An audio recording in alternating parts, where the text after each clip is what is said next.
প্রথমে আমি গরুর মাংসের মধ্যে পেঁয়াজ দিয়ে দিয়েছি, পরিমাণ মতো জিরা বাটা দিয়ে দিলাম। এখন আমি রসুন বাটা দেব। হাত দিয়ে পরিমাণ মতো আমি মেপে রেখেছিলাম, এটা আমি দিয়ে দিচ্ছি। তারপরে আমি দিচ্ছি হলো আদা বাটা। এই যে আদা বাটা দিয়ে দিচ্ছি পরিমাণ মতো। তো গরম মশলা আমি এই জায়গায় দিয়ে দিলাম। তো একটু শিলপাটায় আমি গরম মশলাটা একটু বেটে নিয়েছিলাম। তো এই জায়গায় আমার এলাচ, দারচিনি, লং আমি পরিমাণ মতোই দিলাম, যতটুকু লাগে।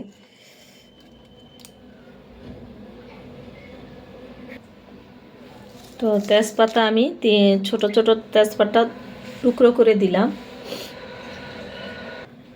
স্বাদ মতো মরিচের গুঁড়া দিয়ে দিলাম। পরিমাণ মতো হলুদের গুঁড়া দিয়ে দিলাম। পরিমাণ মতো আমি হলুদের গুঁড়া দিয়ে দিলাম।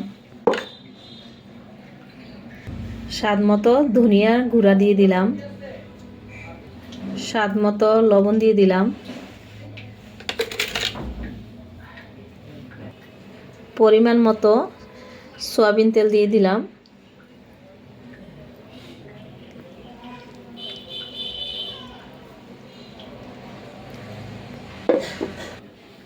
ভালো করে এখন আমি মেখে নেব।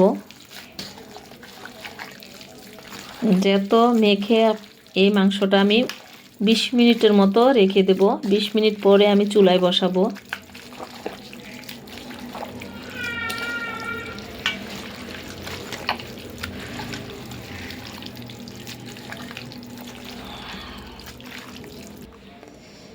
এখন আমি সব কিছু দিয়ে মেখে একদম ওকে হয়ে গেছে। এখন আমি 20 মিনিটের মতো মাংসটা রেখে দেব। 20 মিনিটের পরে আমি মাংসটা চুলায় বসিয়ে রান্না চড়াবো। এভাবে গরু মাংসটা সব মশলা দিয়ে 20 মিনিটের মতো রেখে রান্নাটা করলে এই গরু মাংসটা খেতে খুবই মজা, খুবই সুস্বাদু এভাবে করলে। তো আমি সবসময় এভাবে করি গরুর মাংসটা। তো আপনারা চেষ্টা করবেন এইভাবে করে দেখবেন, গরু মাংসটা আসলে মুখে লেগে থাকে, অনেক অনেক অনেক অনেক স্বাদ হয়। এভাবে সব মশলা মেখে 20 মিনিটের মতো রেখে দিবেন। তারপর মিনিট পরে চলে আসলাম। 20 মিনিট পরে আমি চুলায় বসে দিয়েছি, দেখুন। তো আমি এখন ঢাকনা দিয়ে ঢেকে দিয়েছি, সামান্য পরিমাণ মতো একটু পানি দিয়ে দিয়েছিলাম। তো 2 মিনিট পরে চলে আসলাম, আবারও একটু মাংসটা লাড়া দেওয়ার জন্য, নিচে দিয়ে লেগে যেতে পারে। তো মাংস যদি নিচে দিয়ে লেগে যায়, একদম পোড়া লেগে যায়, আমার কাছে একদম ভালো লাগে না। মনে করেন কি মাংস পোড়া লাগলে তো কেউ খেতে চাবে না, কারোর কাছে ভালো লাগবে না। তো আপনারা টাইম মতো দেখে দেখে একটু গরু মাংসটা এইভাবে লেড়ে দিতে হবে।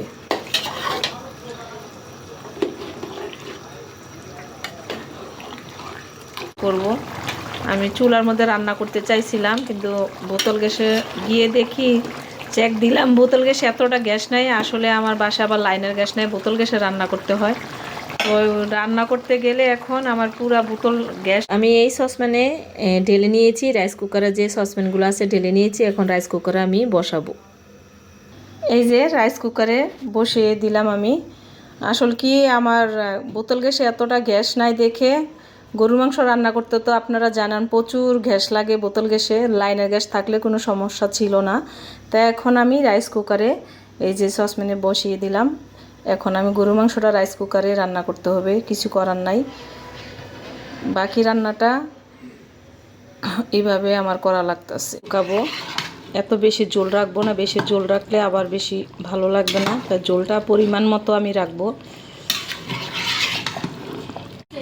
আজকে আমি অনেক সুন্দর গরু মাংস রান্নার কালারটা চলে আসছে। রান্নাটা আসলে আমি এত সুন্দর যে রান্নার কালারটা আসবে আমি বুঝতে পারি না। আসলে কি প্রায় সময় রান্নার কালারটা অনেক কালার সুন্দর আসে না। আজকের রান্নাটা এত মজা হয়েছে, রান্নার কালারটা ওয়াও, গরু মাংসের কালারটা অনেক সুন্দর আসছে। তো কে কে গরু মাংস পছন্দ করেন কমেন্ট বক্সে কমেন্ট করে জানাবেন। আর প্লিজ আমার প্রতিটা রেসিপি যদি ভালো লাগে শেয়ার করে দিবেন, কমেন্ট বক্সে জানাবেন কমেন্ট করে কোথা থেকে আমার ভিডিওগুলো দেখেন আপনারা। তো সবাই ভালো থাকুন। রোজা রমজানের মধ্যে সবার জন্য দোয়া রইল আমার পক্ষে থেকে। তো সবার জন্য বেশি বেশি দোয়া রইল। তো আল্লাহ হাফেজ।